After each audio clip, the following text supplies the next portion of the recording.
Buenas noches, profesor. Esta es mi explicación del problema número 2 del ejercicio planteado durante la práctica. El problema nos dice que tenemos un motor síncrono trifásico conectado en estrella que consume una corriente de línea de 200 amperios y está conectado a una tensión de línea de 20.000 voltios y con un factor de potencia de 0,6 en adelanto.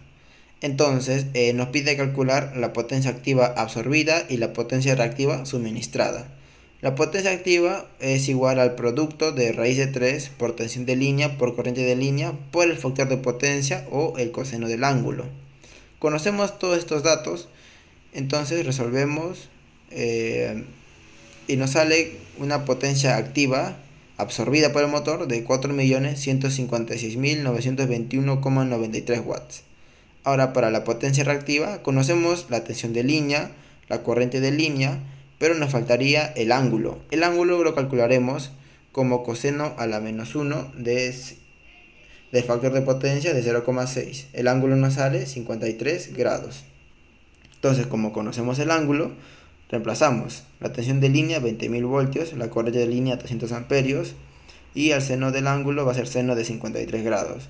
Resolviendo todo esto, nos sale que la potencia reactiva suministrada por el motor es de 5.533.109,12 volt reactivo.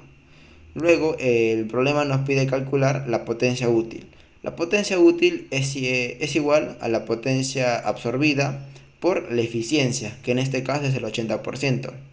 Entonces, la potencia activa 4.156.921,93 watts multiplicado por el 80%, es decir, 0,8, que sería la eficiencia. Resolviendo esto nos sale que tenemos una potencia útil de 3.325.567,54 watts. Esta potencia útil es la que desarrolla el motor en el eje, que es muy distinto a la potencia absorbida, que es mayor. Y como tenemos potencia absorbida y potencia útil, podemos calcular la pérdida, que sería más que nada su diferencia. Entonces tendríamos una pérdida de 831.384,39 watts. Asimismo, el motor nos pide calcular lo que es la tensión contraelectromotriz, que es igual a la tensión de fase menos la corriente de línea por la impedancia síncrona. Todo esto es de forma fasorial, es decir, con el ángulo. Bueno, para la tensión de línea, la tensión de fase es igual a la tensión de línea entre raíz de 3, que nos sale 11.547,01 voltios, menos la corriente, que es 200 amperios, con su ángulo de 53 grados positivos, porque está en adelanto. Ahora, la impedancia síncrona, el problema nos dice que tiene una resistencia en los devanados despreciable, pero tiene una reactancia de 8 ohmios. Entonces, al ser una reactancia, tendría 90 grados positivos. Una reactancia inductiva. Claro, entonces reemplazamos todos los datos y calculamos. Nos sale una tensión contraelectromotriz de 12.860,92 voltios con un ángulo atrasado en menos 4,2 grados. Eso sería para el problema número 2. Ahora para el problema número 3 nos indican que es un motor síncrono trifásico de 100 HP, o sea que está absorbiendo 100 HP con una tensión de línea de 3.000 voltios que desarrolla una potencia mecánica útil de 90 HP y que está suministrando una potencia reactiva de 60.000 kVA reactivos. Entonces, el problema me pide calcular el factor de potencia, que como sabemos es igual al coseno del ángulo. Para calcular el ángulo tenemos la siguiente fórmula: tangente a la menos 1 de la potencia reactiva suministrada entre la potencia activa absorbida.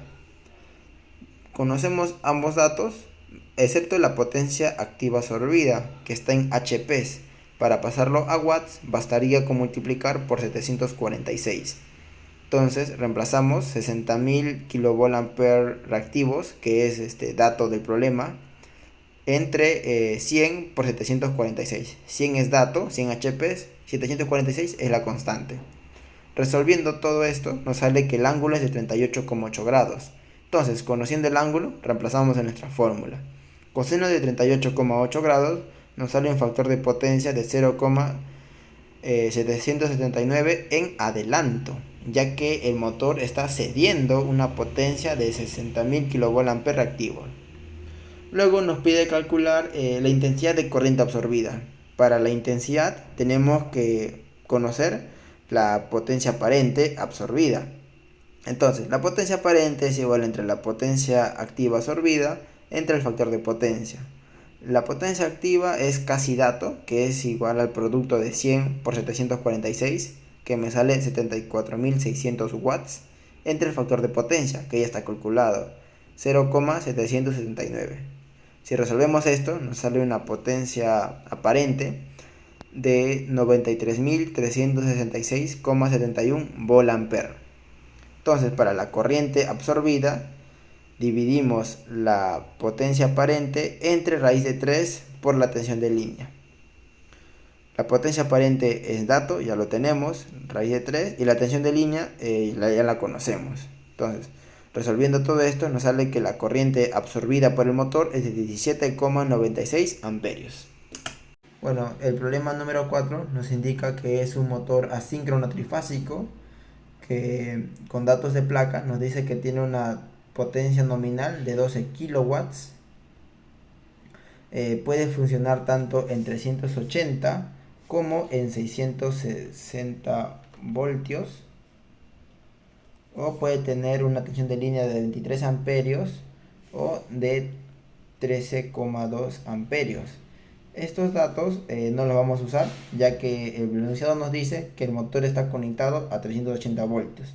Entonces usaría 23 amperios y 380 voltios. Ahora, después me dice que en vacío consume una corriente de 3,7. Entonces la corriente en vacío es de 3,7 amperios. Con un factor de potencia en vacío de 0,26, que es más bajo al factor de potencia nominal, que es 0,85. Luego nos pide calcular la potencia absorbida. Como ya hemos visto en el anterior problema, la potencia absorbida es la que llega en los cables, puede así decirse.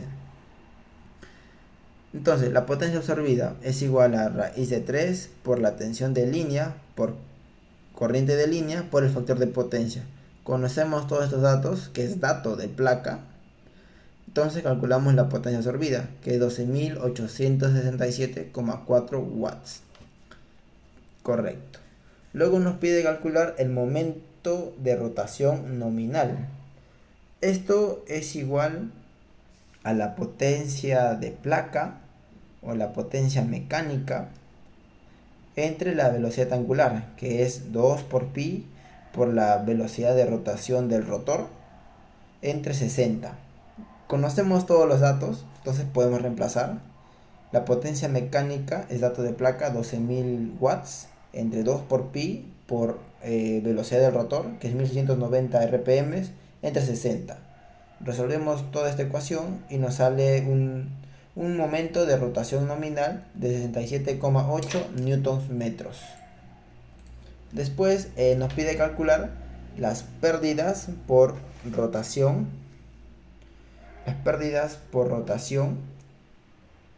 Despreciando las pérdidas por el efecto Joule de los devanados en vacío. Las pérdidas por rotación son muy similares a la potencia que desarrolla el motor en vacío. Entonces, como tenemos los datos de vacío, podemos calcular las pérdidas por rotación. Bueno, la fórmula dice así: es raíz de 3 por la tensión en vacío, por la corriente en vacío, por el factor de potencia en vacío. Reemplazando todos los datos que conocemos, entonces la tensión de vacío es 380 voltios, la corriente en vacío es 3,7 y el factor de potencia en vacío es de 0,26. Resolviendo esto, nos sale una pérdida de rotación de 633,16 watts. Luego nos pide calcular la potencia mecánica desarrollada o potencia útil, que, que es igual a la potencia mecánica o la potencia nominal de placa menos la pérdida por rotación. La pérdida por rotación se entiende como las pérdidas en fricción de rodamientos o incluso en el ventilador. Entonces la potencia mecánica de placa es 12.000 watts menos la potencia de rotación o la pérdida por rotación que calculamos anteriormente, 633,16 watts. Resolviendo esto nos sale una potencia mecánica útil de 11.366,83 watts. Luego nos pide calcular el deslizamiento. El deslizamiento es igual a la velocidad síncrona menos la velocidad del rotor entre la velocidad síncrona. Si queremos en porcentaje, por 100%. La velocidad síncrona es igual a 1800. La velocidad del rotor es dato, 1690. Entre la velocidad síncrona, 1800. Por 100%. Que sería igual a 6,1% de deslizamiento. O si queremos en decimal, sería 0,061 de deslizamiento. 0,061. Luego nos pide calcular la potencia electromagnética o potencia transmitida al rotor. La potencia electromagnética que se transmite al rotor es igual a la potencia mecánica, que es dato de placa, entre 1 menos el deslizamiento. Conocemos los datos, podemos calcular la potencia electromecánica. Sería 12.000 entre 1 menos el deslizamiento, que es 0,061. Resolviendo esto nos dice que tenemos una potencia electromecánica o potencia transmitida al rotor de 12.779,55 watts. ¿Qué nos indica esto? Este dato es menor a la potencia absorbida. Como recordemos, la potencia absorbida es igual a 12.867,4 watts. Esa diferencia entre la potencia absorbida y la potencia que llega al rotor es la pérdida en el estator. Correcto. Ahora nos pide calcular la potencia perdida en el devanado del estator, lo que estaba explicando anteriormente, que es la potencia absorbida menos la potencia electromecánica que es transmitida al rotor. Conocemos todos los datos y nos dice que tenemos una pérdida en el devanado del estator de 87,85 watts. Luego nos pide calcular la potencia perdida en el devanado del rotor, potencia perdida en el devanado del rotor, que es igual al deslizamiento por la potencia electromecánica. Entonces, el deslizamiento lo conocemos, 0,061. La potencia electromecánica la calculamos anteriormente. Entonces, resolviendo todo esto, nos sale una pérdida en el devanado del rotor de 779,55 watts. Ahora, para entender mejor todo este tema de las pérdidas, empezamos con la potencia absorbida, que es de 12.867,4 watts. Luego tenemos una pérdida en el estator de 87,85 watts. Entonces, la resta de la potencia absorbida menos la pérdida número 1, que es del estator, nos sale la potencia electromecánica, que es la que llega al rotor. La potencia electromecánica es de 12.779,55 watts. Luego de esta potencia que está llegando al rotor, se pierde nuevamente energía en el devanado de cobre del rotor, que esa pérdida es igual a 779,55 watts. Después de perder potencia, llegamos recién a la potencia de placa, la potencia mecánica, que es igual a 12.000 watts. Después, esta potencia mecánica tiene más pérdidas que son conocidas como las pérdidas por rotación. Estas pérdidas, como ya se mencionó, puede ser fricción o el mismo ventilador del motor. Esta pérdida por rotación nos sale 633,16 watts. Y recién tenemos la potencia útil, que es 11.366,83 watts. Entonces, así quedaría todo nuestro diagrama de potencias, teniendo una potencia absorbida, una potencia electromecánica, una potencia mecánica y una potencia útil. Y aquí tendríamos los tres tipos de pérdida: pérdida en el estator, pérdida en el rotor y pérdida por rotación. Esa sería toda mi explicación. Gracias.